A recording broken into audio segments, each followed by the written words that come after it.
sambil membawa papan yang bertulisan aku stres. Dan itu emang beneran aku stres. Ya aku nggak tahu sih, karena aku tuh orangnya buta hukum, nggak tahu sampai aku terkena undang-undang inilah, aku baru tahu gitu.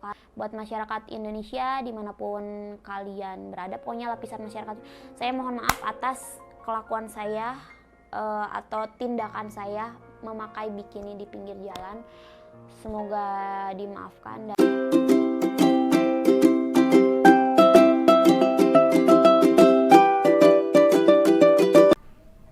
DJ DC melakukan aksi protes terhadap perpanjangan PPKM dengan hanya memakai bikini di pinggir jalan.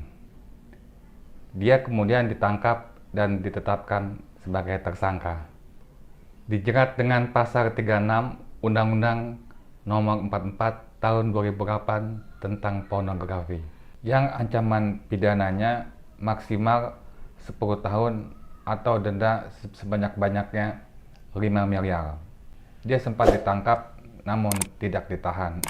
Yang menarik di sini, perbuatan yang dia lakukan di saat kondisi sosial di masyarakat sedang terganggu atau tidak normal akibat pandemi COVID-19. Seperti kita ketahui, akibat pandemi COVID, kondisi sosial di masyarakat menjadi terganggu. Tidak hanya banyak masyarakat yang terkena virus COVID ini, selain itu juga kondisi ekonomi di masyarakat menjadi terganggu. Sehingga tak heran sebagian masyarakat menjadi stres atau tertekan karena pandemi ini. Nah, menyikapi kasus DJ DC ini, sebagian pengamat sosial, termasuk Komnas Perempuan, memberi perhatian. Mereka berpendapat apa yang dilakukan oleh DJ DC itu merupakan bentuk dari ekspresi. Apa yang dilakukan adalah bentuk penyampaian aspirasi akibat stres dikarenakan PPKM yang diperpanjang. Kita juga melihat Komnas Perempuan berpendapat bahwa ancaman pidana 10 tahun itu sangat berlebihan, apalagi dikaitkan dengan kondisi pandemi seperti sekarang ini.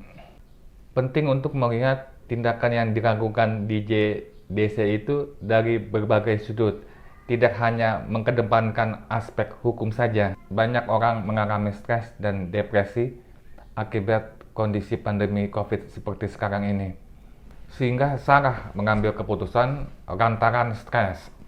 Nah, penegak hukum harus melihat ini secara komprehensif, tidak hanya mengedepankan segi penegakan hukum saja. Mereka menghimbau supaya penyidik melihat kondisi di JDC sedang stres atau tertekan karena pandemi COVID ini. Jadi intinya yang harus dikedepankan adalah pendekatan psikologis.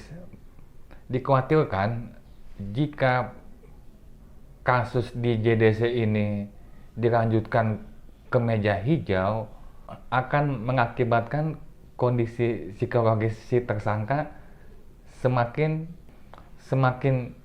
down gitu ya. Pendapat tadi itu semua kita apresiasi.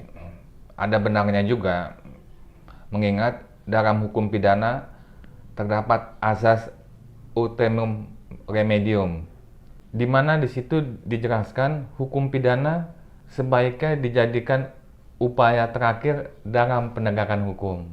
Dikaitkan dengan segi hukum, jika memang penyebab di JDC melakukan aksinya akibat stres, sebenarnya stres ini tidak bisa dijadikan alasan untuk menghapus pidana.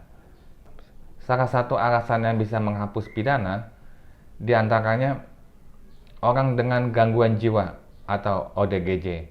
Ketentuannya ada di pasal 44 KUHP.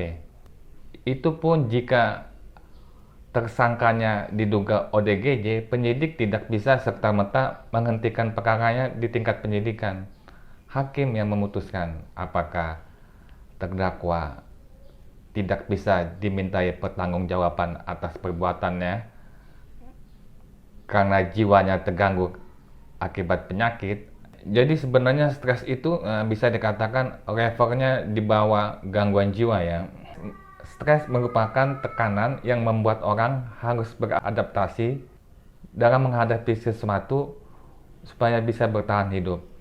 Sedangkan gangguan jiwa berhubungan dengan ketidakseimbangan senyawa kimia yang ada di otak. Makanya untuk menyembuhkannya dibutuhkan obat-obatan. Jadi dari segi hukum, jika kasus ini dihentikan di tingkat penyidikan dan tidak dilanjutkan ke tingkat pengadilan, dikhawatirkan akan terjadi kasus yang hampir sama gitu. Bagaimana pendapat teman-teman? Mana yang lebih dikedepankan? Segi penegakan hukum atau sisi psikologis si tersangka? Demikian teman semua, semoga bermanfaat.